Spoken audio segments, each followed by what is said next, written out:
went down the grave. Went down the grave, in the crypto market. It's not like a decentralized app got hacked or a DeFi hack.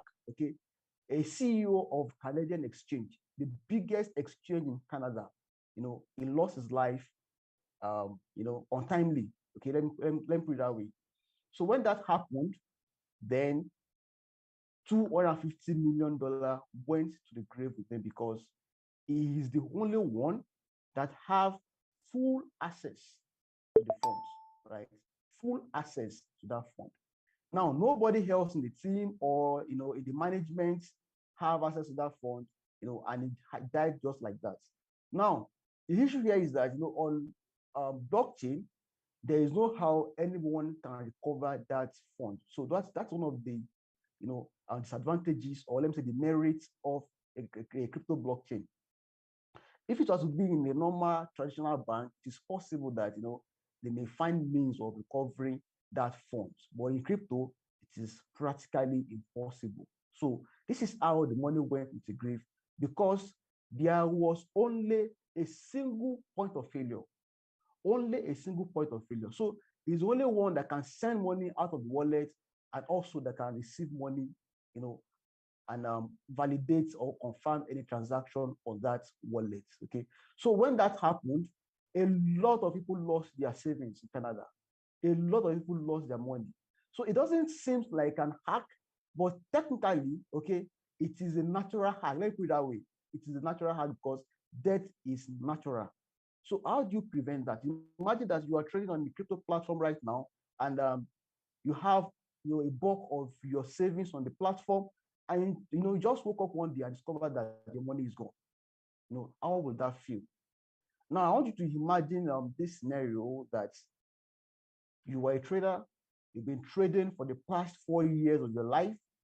Okay, you took your time to learn technical analysis, you took your time to learn fundamental analysis. Okay, then you've been able to master charts, ups and down, emotional challenges that you face while trading, and you just woke up one day and your money is gone. How would that feel? Okay, then imagine that, okay, you have a bulk of your funds in HT token, and then you've been monitoring the IEO on the platform. Once will be announced an IEO platform, you keep track of it. You watch the countdown timer as if your life depends on it, right? And you buy the IEO with the hope that you're going to make 10x, 5x, 20x of your money, and you've been doing this consistently, like month in, month out. Then it goes to a point, then you lost that funds. So how will you feel about it? Some people here might actually be a bounty hunter. The bounty hunter are those people who are into like writing articles for crypto projects, like making videos for crypto projects, graphic designs, infographics, and the rest of them. Some are just like they hunt for a kind of bug. We have bug hunters also. So these things are not easy. Creating content is not easy. Hunting for bugs is a very difficult job. All right. And the fact that you are into bounty, it does not guarantee any income or any return. So if that is the case, you've been doing this consistently for quite a number of years now, and you have your funds, your crypto funds saved in your wallet, then you just woke up one day and that money is gone. How are you going to feel about it? Okay, how are you going to feel about it? And some people are also they are hairdroppers. Hairdroppers are people who participate, in a lot of promotional activities, that the crypto project is holding, and they are doing that in hope that they will get, financial reward for it. And in the industry, it is possible that you participate in 200 airdrops, and only about 10 of them will reward you for it, for your effort. That is just about 5%. You've worked so hard, you've done everything that needed to be done, but you kept these funds in a wallet, and one day you woke up in the morning and you discover that the money has been transferred out of your wallet.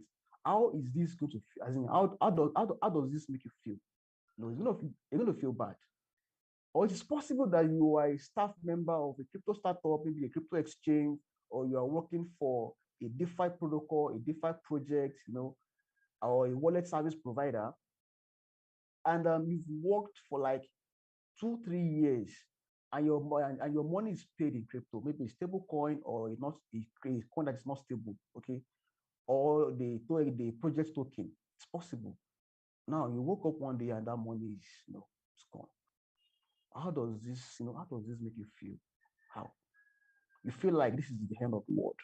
In fact, even recently, I was on Twitter, and in the last 40 minutes, I noticed that some people are trying to attempt to commit suicide because the Luna ecosystem is down in terms of price action. So people are feeling bad.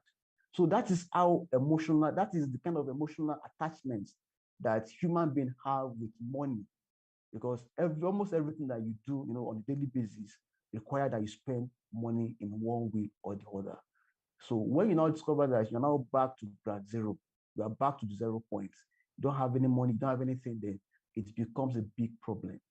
Okay, and it is also possible that you may not be a trader, you may not be an IEO participant, you may not even be a bounty author, you may not be an airdropper. It is possible that you're working on some of the crypto freelance platforms. Okay, and you are working day in, day out, you are getting jobs on the platform, and you are getting paid in crypto. And the money that you are being paid, one day the money just evaporated. You know what it means for something to evaporate? Evaporation is when a liquid turns to gas, it's gone. So you feel bad about it, you will probably be feeling like this guy, like crying. Oh, so it's a very horrible experience for anyone. Very horrible experience. So, and I don't want any one of you guys to have that kind of experience. And the Huobi ecosystem in general don't want you to have that kind of experience. Okay, that is why they're putting content like this up together for you guys, so they can benefit from it. So it is possible that your friends have been a victim of hack, or even you've been a victim of hack before, and you want to be able to stop this, you want to prevent this in future.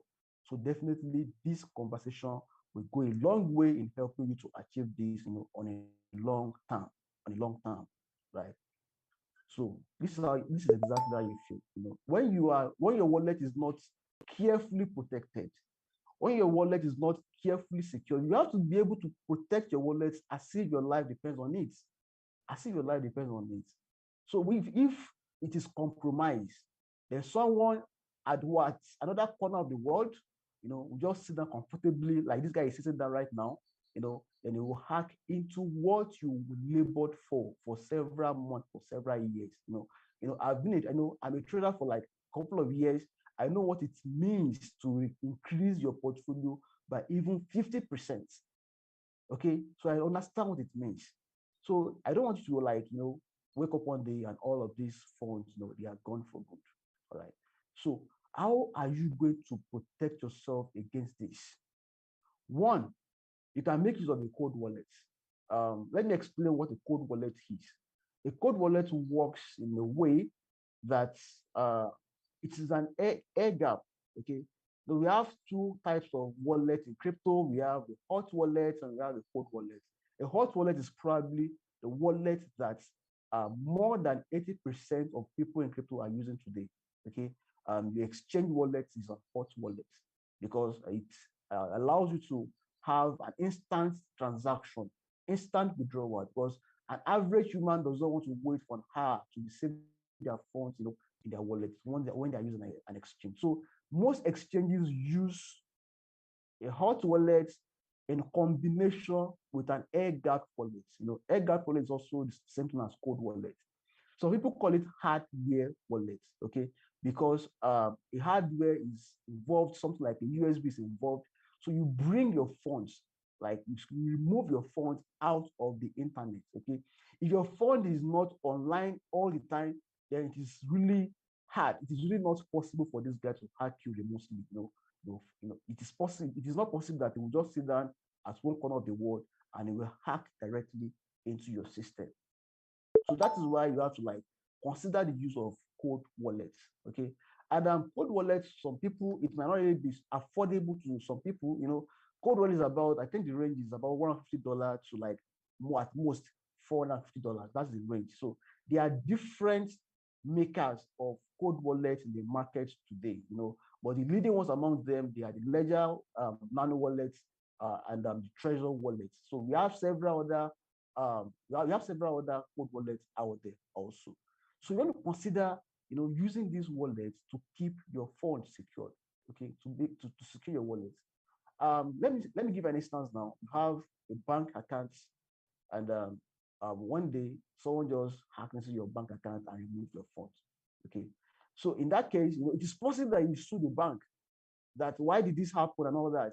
And it is possible you have a legal institution in your country that protects users, that protects the bank customers from such attack, that prevents them from losing all their money. But in crypto, the moment you buy a coin, the moment you invest into crypto, you are telling yourself that you want to take your destiny into your hands. You want to be in control of your own destiny. Okay, so you want to be, you want to be free. You want to enjoy freedom. Okay, and freedom also always comes at a cost. It comes at a cost. Okay, and the cost of the freedom, it could be a crypto hack, or a market, crash. Okay, so I'm not here to talk about market crash today. I'm here to talk about, crypto hacks. Now, what other ways, can you try to prevent a wallet hack? It is by not using a public internet. Probably some of you are working in a company that provide unlimited access to Wi-Fi. Okay, and you want to make a transaction, you want to send out some funds out of your wallet, then you are using a public Wi-Fi for that transaction. My friends, you are actually putting your fund in danger. Okay, because you don't know who is watching over you on the internet. Okay, you don't know who is watching over you on the internet, and you're not supposed to trust anyone in crypto except yourself. Okay, don't trust anyone in crypto except yourself. That is the number one rule. Not even your friends, not even your spouse. No, there has to be a level of control, even when you trust people, with your funds. I'm going to get to that also.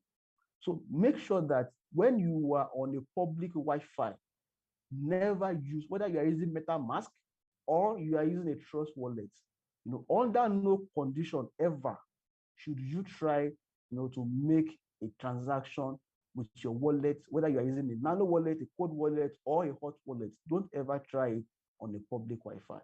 So if you want to make any transaction, ensure that you are on your own private internet, okay? Your own private internet. So that is one of the ways you can secure your wallet and avoid crypto hacks. Okay, crypto hacks is real, guys. It is real. So another way you can, prevent this is having, a multiple wallets. So I'm going to take some time to explain this very well. Now, I'm not saying that you should try and create 100 wallets. No. All I'm saying is that you should have a wallet for different purposes. Okay. Some of you are into like bounty. Some of you are a trader. You are doing all sorts of things to earn money in crypto. Of course, there are several ways to earn money in crypto aside from trading. Several other ways. Okay. So now, there are some people. I think. Well, I think about a year ago, like more than a year ago, something happened on Trust Wallets. A lot of people, a lot of users got hacked. Not because they exposed their private keys, to their friends, their family, or their associates. No, they didn't do that. You know what they did? Okay, they were using that wallet to interact with different protocol. They were using that wallet to interact with different swaps. When you're talking about swaps, decentralized exchanges, okay, people are giving undue permissions. Okay, undue permissions to those exchanges. There are some exchanges that they are called mushroom exchanges, and like example of a mushroom exchange is like a crypto exchanges that was created purposely to siphon other people's money. So this happened on by Binance Smart Chain. It can happen on any chain, whether Binance Smart Chain, Ethereum blockchain, or any other Ethereum virtual machine empowered blockchain can happen on those blockchains. So they gave those permissions to the dApps. dApps are decentralized application that you use to interact. Okay, an example of that is a PancakeSwap, Uniswap. All of them, they are an example of a decentralized application. Okay, so they gave these permissions to those platforms, and because the platform owner do not have, they have some kind of malicious intentions, right? What happened after that? They started transferring funds because it is possible that you give complete permission to a protocol or to a dApp that allow that dApp to transfer money out of your wallet without your consent. A lot of people don't know about this. So they use the wallet to interact with those dApps, and they woke up one day and they discovered that the money they have has been transferred out of their wallets. And so many people went on Twitter. There were a lot of chaos on Twitter. People were like tweeting like, "What is happening? I got hacked on Trust Wallet." You can go on Twitter and just use an hashtag like Trust Wallet hack. You will see a lot of tweet threads and all that on Twitter. Now, Twitter had to like come out quickly, and create a tutorial, a guide on how users can revoke such permission. Okay, but for many people, it was already too late. But for others whose funds are yet to be transferred out of their wallet, so they did all they could to actually prevent that situation. So here is the point. When you want to interact with different dApps, make sure that you have a specific wallet address that you are using for that purpose. Okay. When you are using platforms like swaps, especially those ones that are not popular, like PancakeSwap, Uniswap, ZK-Swap, and the rest of them, MDEX and the rest of them. So those ones that are not popular yet, that are not, trusted already by the community. So all you have to do is to make sure that you have a dedicated wallet that you use in interacting with it. Let me give you an example. Okay, you want to buy Bitcoin, with a dApp or a DEX. On a DEX, all you have to do is just to transfer USD, the stable coin, from another wallet to the wallet that you want to use to buy the Bitcoin. So once the funds is transferred, you buy the Bitcoin. Okay, you have the Bitcoin now. And the next thing is that you transfer the Bitcoin again out of that wallet. Okay, so you know that the purpose of that wallet is for buy and sell, to interact with protocols, probably for lending protocols, have different wallet addresses for all of these protocols. It is important. Have a wallet where you only keep your savings. Okay, and even when you have a wallet that you store your savings, there is still another security layer that you need to consider. I'm going to talk about it before I end this conversation. Okay, so you must put every measure, every control in your wallet, because your wallet is your bank. Okay, once your wallet is hacked, you cannot run to the government or the authority to save you. They will not save you. Okay, because crypto is still going through a lot of regulations right now. So the point is, have multiple wallets for different purposes. Have a wallet for airdrop, have a wallet for bounty, have a wallet for your personal savings, have a wallet for when you receive a reward, or a salary for for working for a crypto startup or a crypto project. Have a special wallet for it, because it is quite difficult for any hacker, no matter how how sophisticated he is, to hack all the wallets at the same time. So by having multiple wallets, you are creating multiple points of failure. All right, multiple points of failure for yourself, for your funds. So you don't want someone to hack a single wallet and all your funds are gone. No, that's gonna be you're gonna appear like a fool to the rest of the world. So you don't appear like a fool to anyone. So make sure that you brace up and tighten your wallet security. Okay, so let me talk about how to secure your personal device. Of course, everyone who is in the crypto industry, they are using, most people, more than 85% of people are using their phones for day-to-day transactions, like trading centralized exchanges like Huobi, like Binance, and the rest of them. Then, or maybe they are interacting with different protocol, lending. They are borrowing funds. They are swapping coins and all. So you are doing most of these things on your phone, okay? Or you are doing on the PC. Probably you are interacting with Wallet Connect, MetaMask, and some other wallets also. So you want to make sure that that device, is personal. There is a reason they call, a computer a personal computer. It's personal. A personal computer is personal to you. A public computer is for public use. So the moment that you have a personal device, and that device, any person can just pick it up, maybe your family members, your friends can just pick it up and have access to whatever you're doing on that device, then you are not being security conscious. Okay. You are not being security conscious. So a lot of people got hacked, not because the hacker is so sophisticated, it's because of social engineering. Social engineering. Okay. So you have to put all of these things in place.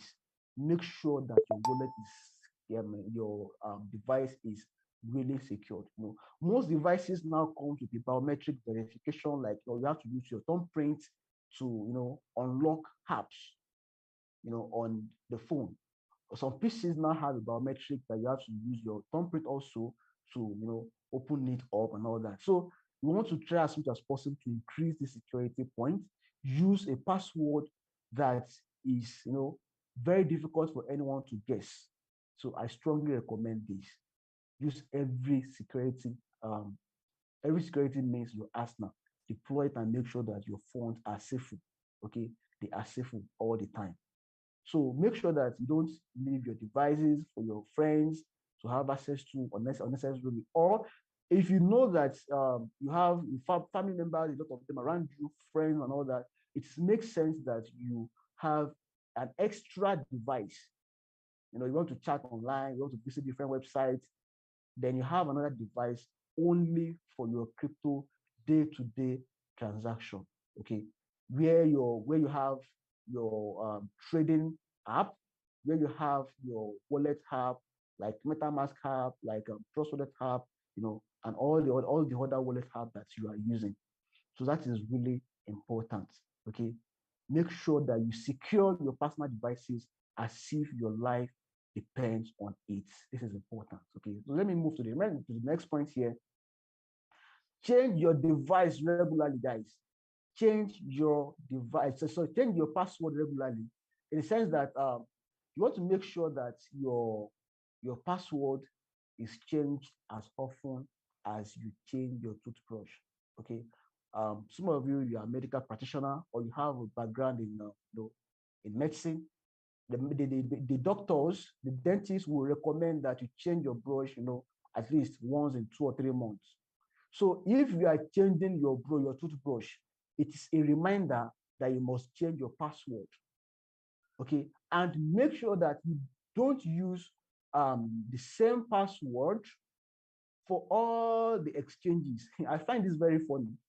So people will use the same password on Huobi, they use the same password, on Binance, on every other platform. So they have actually created a single point of failure for themselves. So all an hacker needs to do is just get hold of the password, and the rest is history.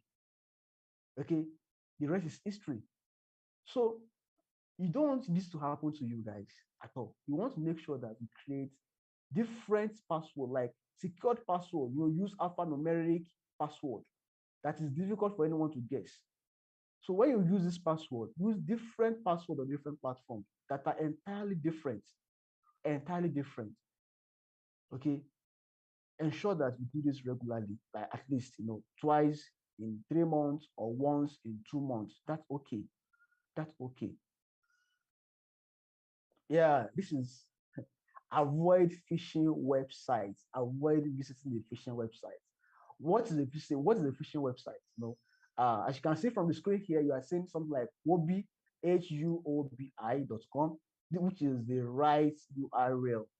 And this is Huobi, like Houbi.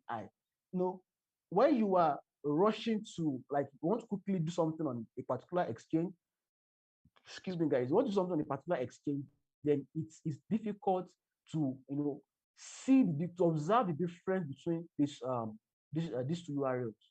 Okay, so once you visit a platform, an exchange where your funds are, where you are trading, make sure that you bookmark the exchange URL.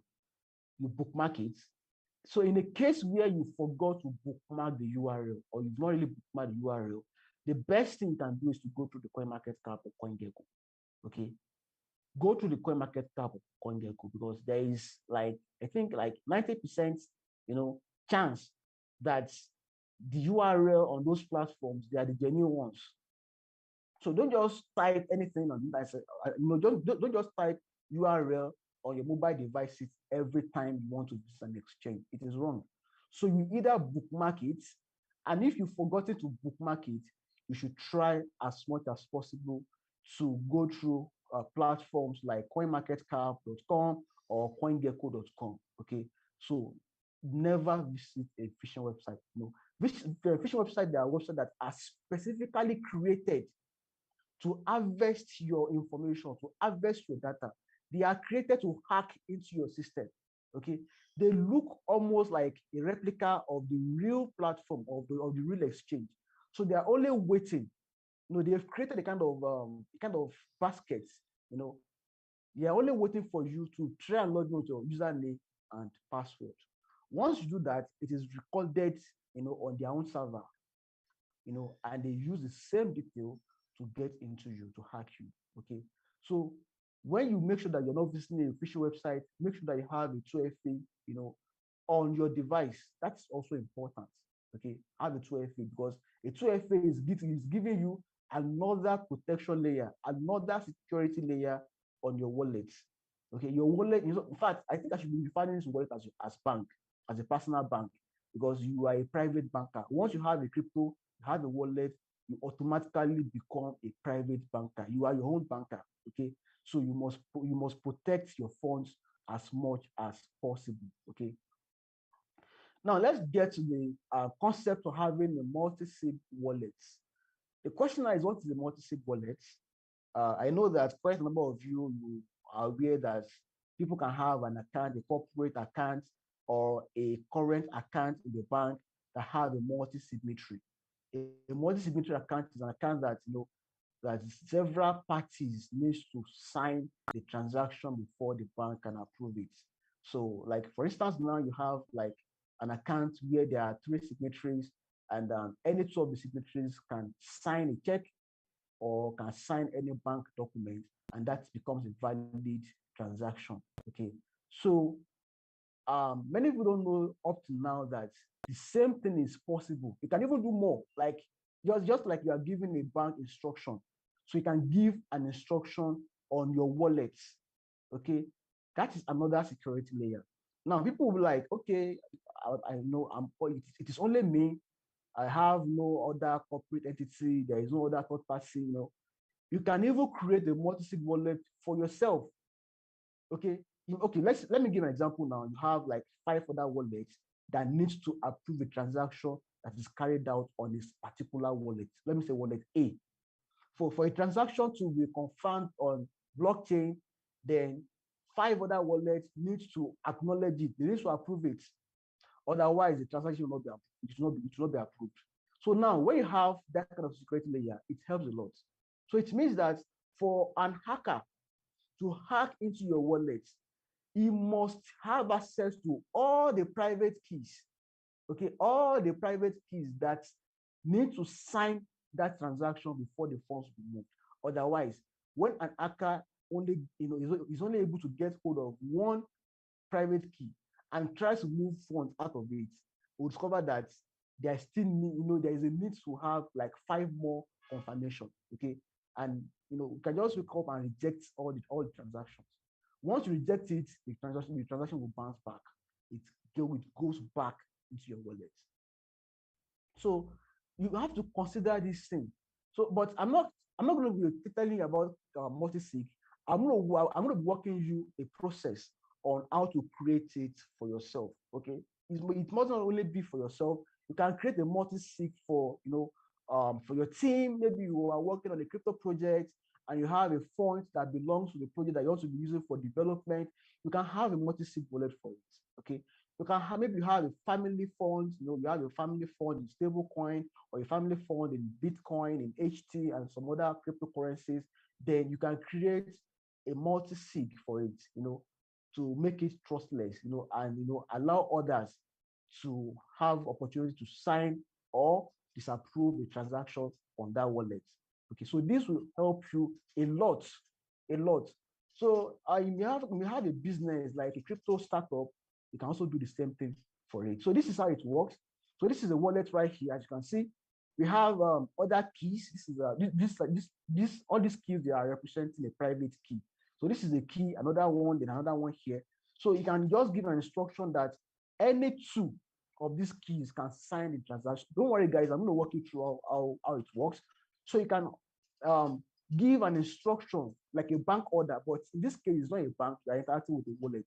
So you can tell them, okay, once any two of these approve the transaction, then it should be confirmed on a blockchain. That is how the multisig works. Now, let me walk you through the process real quick, because I know many of you don't know how to go about this. So this is, okay, let me copy this now, this URL. Let me walk you through real quick. So I'm going to copy this link. So let me go to my browser. Let me go to my browser. Okay, so this is a Gnosis. So you can use Gnosis Save to create a multisig. In fact, Gnosis Save is the most used platform where multisig can be created. All right, and multisig is like a smart contract. Once you create a multisig, it's like you are creating a smart contract on a blockchain. Okay, it's like you are creating a smart contract on a blockchain. So, and when you are creating a smart contract is like a code, it's like a law, it's like a rule. So the kind of rule that you give it is what will govern the activity of how the contract will behave. Okay. So many of you probably you've not really created a smart contract before. So by creating in the multisig wallet today, you are actually creating a smart contract on a blockchain. So let me show you how this thing works. Okay, let me try and share this. Okay, all right, fine. You can see it from your side. I like that. Okay. All right. So now this is an app. So just open the app. So you try and open the app. When you open the app, then you get to this point, to this page. So now it is asking me to connect a wallet, which is important. You have to try and connect the wallet. So this time I'm going to be using a MetaMask for that. Okay. So by creating the multiple point of failure, let me so by creating a multiple point of failure, you are securing your wallet and you are keeping the hackers off that wallet. So now on the Gnosis platform, you have let me show you this one real quick. You can create smart contracts on different blockchains. You can see here, you are seeing Gnosis chain, Polychain, Binance Smart Chain, Arbitrum, and some other blockchains also, they are here. So what you can do is this.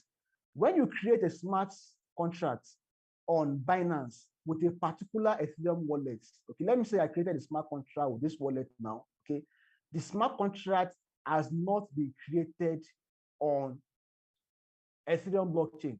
So the way it works is that when you create a smart contract on Binance chain with Gnosis, the smart contract is only living, it is only standing, or it is only created on a Binance Smart Chain. It is not created on the Ethereum blockchain, even when you are using the same wallet address. Okay, I hope that sinks in very well. So if you want to create a multisig for Polygon, you have to create a smart contract like a multisig for Polygon. With the same wallet, if you want to create a multisig for Binance Smart Chain, you have to create a smart contract on Binance Smart Chain. So it's not as if the smart contract that you've created on Polygon will automatically copy itself or replicate itself on Binance Smart Chain. So it doesn't work that way. All right. So what you have, what you want to do now is to let's try and create a new what's it called? So I'm going to try now and create a new multisig right here before you, so they can see how these things work in real time. Okay, so the wallet has been connected here, and I specifically funded the wallet with small amount of BNB so that you all can see how it works. All right. So now you can create a new save. Okay, it is called save. Just come here and create a new save. Create a new save here. So when you create a new save, so you're going to be having all of this instruction on how to get started. Okay. So the new save has been created, and you have to click here to get started.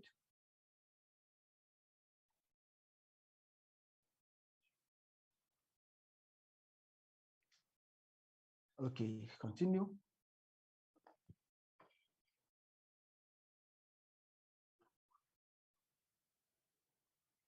Okay, let me try now. Refresh this. Okay. So sorry about that.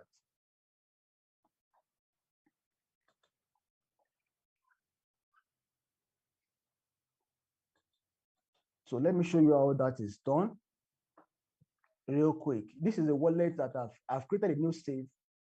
Okay, this is a new save, as you can see. Like I named it as Triumph.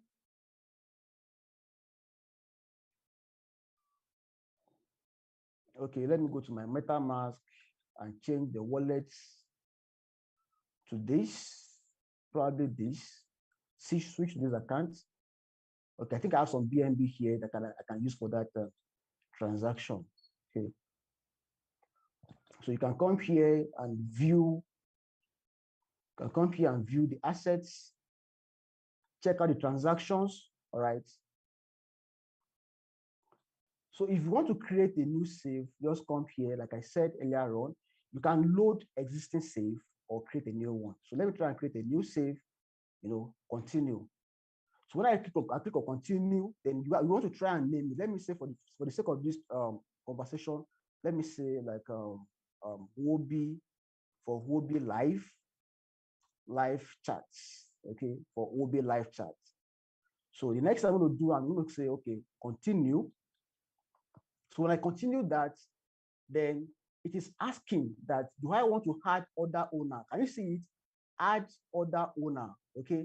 Let me say the first owner is XYZ. Okay. That's the name of the first owner is XYZ. Then you can add more owner.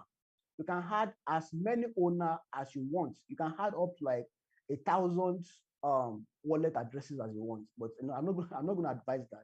So only use like 10 addresses, and make sure that out of the 10 addresses, at least 5 of them can confirm the transaction, on the blockchain. So let me use this one as let me say ABC for the other one. Okay. So I'm going to come here. Sorry about that. I'm going to come to MetaMask.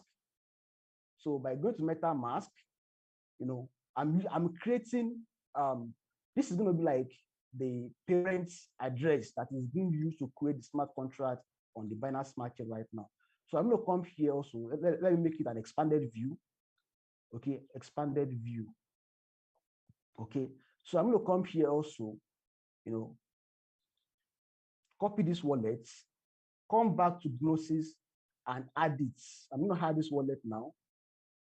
Okay, so it's already added. Okay, so what I'm going to do now is just to try and create a new wallet. Okay, let me try and create a new wallet here. Create new wallets. Let me say the wallet is ABC. Okay, then I will create it. So by creating, I'll just copy it. Then I'll come to Gnosis. By going to Gnosis, then I'm going to paste it. Okay, then I'll come here again and create a different wallet again. Just pay attention, guys. Now I'm going to create a new one. Let me say DEF. All right, so I'm going to create it. Okay, then I'll copy it. Then go back to Gnosis. You can use existing wallet, guys. You can use existing wallet addresses. So you don't have to create new ones like every time. So this is like ABC. So this one is XYZ, right? XYZ. Then this one is DEF. Okay. So I've already added all of these wallets. So I'll come to this place and say, okay, like if you want, you can say, okay, 3 of them needs to confirm the transaction on the blockchain to make it more secure. Or if you want, you can say, okay, only 2 of them can confirm the transaction on the blockchain. But I think 2 is okay. Okay. So then you click on continue. So when you click on continue, what you're trying to do at this point is that you are about to create a smart contract on that blockchain, and it requires a cost of 0.00299 BNB to do that. Because, of course, it's just like you are making an NFT or we are creating a smart contract. If you are creating a smart contract, you spend more on gas fee, regardless of the blockchain that you are using. Okay, so I'm going to come here and click on create. When I click on create, it will trigger a notification on MetaMask, so that you should try and confirm the transaction. Okay, so once you come here and confirm the transaction, it will be confirmed on the blockchain. So let me try and confirm it so that you can see what I'm talking about. Okay, it will take some time, but it's going to confirm on that blockchain. Okay, it is already generating a safe. The smart contract is created, is getting created, and okay, as you can see, there's a message here saying your safe was successfully created. All right. So it means that every time that I want to carry out a transaction on that blockchain, those wallets that I just created that I named as ABC, DEF, all of them must give their consent. They must give their permission, right? They must acknowledge that transaction for it to put through on the Binance Smart Chain. So if I want the same thing to happen for my funds on Polygon, I will do the same thing, the exact same process on Polygon. So we have to make sure that you have the gas fee, the Matic, on Polygon. So if you do the same thing on Ethereum, you must make sure that you have ETH as gas fee also on Ethereum, to fuel that transaction. All right. Now let me show you guys something real quick.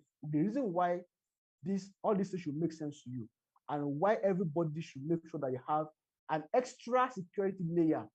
So if at all you're not using because everyone cannot afford a cold wallet. So sorry, a cold wallet like Ledger, like some other cold wallet storage devices, hardware devices. You may not be able to afford. So if you cannot afford it, another option I should consider should make sure that you have a Multisig wallet. And the Multisig wallet, your team member, people you trust so much, can be a signatory to it. That is, if they are working as a team in a crypto project.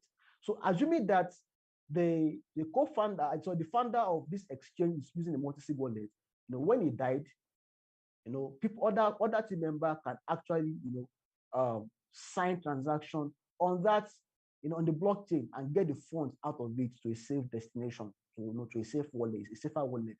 So that is why you have to do this. And if this thing is not making sense to you, let me show you something real quick. Okay, I think I performed the transaction not quite long using this wallet. Okay, I think this is it. This not really. Okay, this. Okay, this is a transaction, right? This is a transaction. Now let me view it on the blockchain. When I view it on the blockchain, this is the transaction hash, right? If I copy this transaction, okay, and I go back to MetaMask, and I say, okay, I want to import wallets, and I paste this here, okay, like I paste my private key. No, so I click on import. You see, another one has been created. What this means is that your transaction hash is also a private key for another wallet. So imagine a situation where you now have a quantum computer, a quantum computing, that have a brute force to actually use all of this information on the blockchain, to find access So possibly it is possible that your own private keys is actually someone else's hash, transaction hash. You get it? So that is more reason. One of the reasons why you must make sure that you don't have a single point of failure on your wallet. Your wallet is your private bank.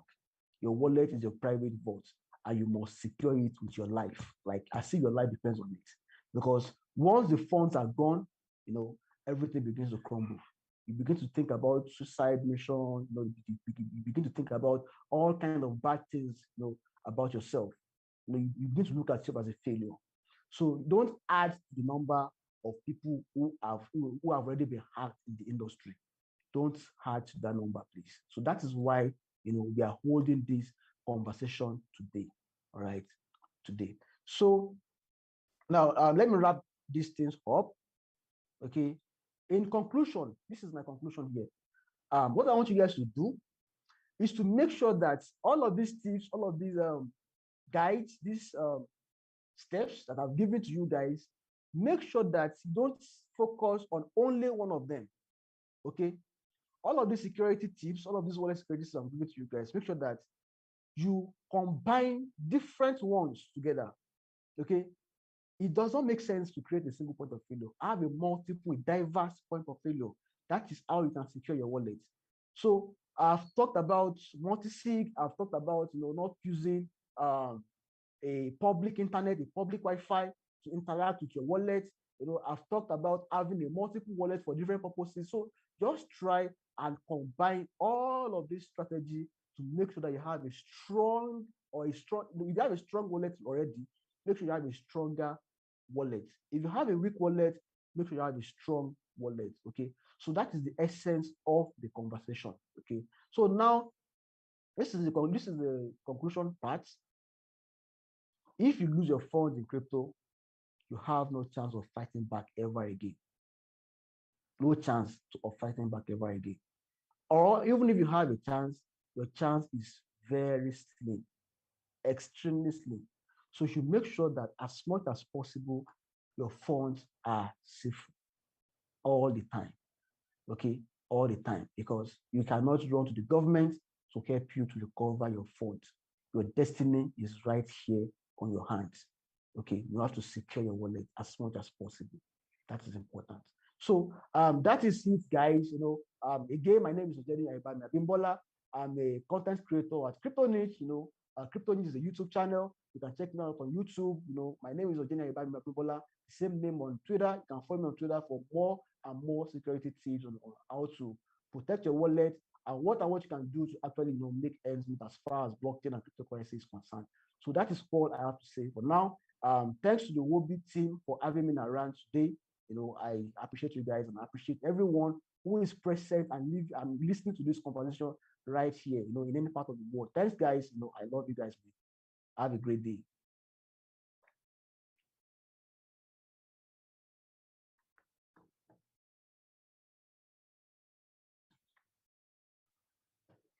Or does anyone have any question about what I've said so far? I wouldn't know. If you have any question, you can ask in the comment box, of this live session. I will be there on Huobi to answer you. If you are watching this on Facebook, I'll be on Facebook to answer some of the questions that you may have. If you are watching live on YouTube, maybe or Huobi Global YouTube channel, I'll also be on the YouTube channel in the next few minutes to answer all the questions that you may have about what I've taught you guys so far today.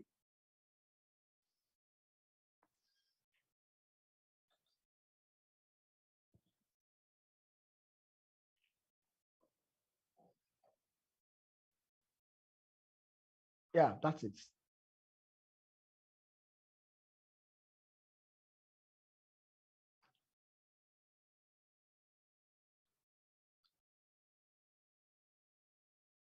So what?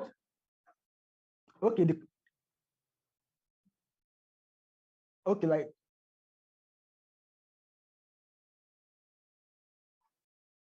okay, yeah. This session is done. Okay, and I hope to come back again.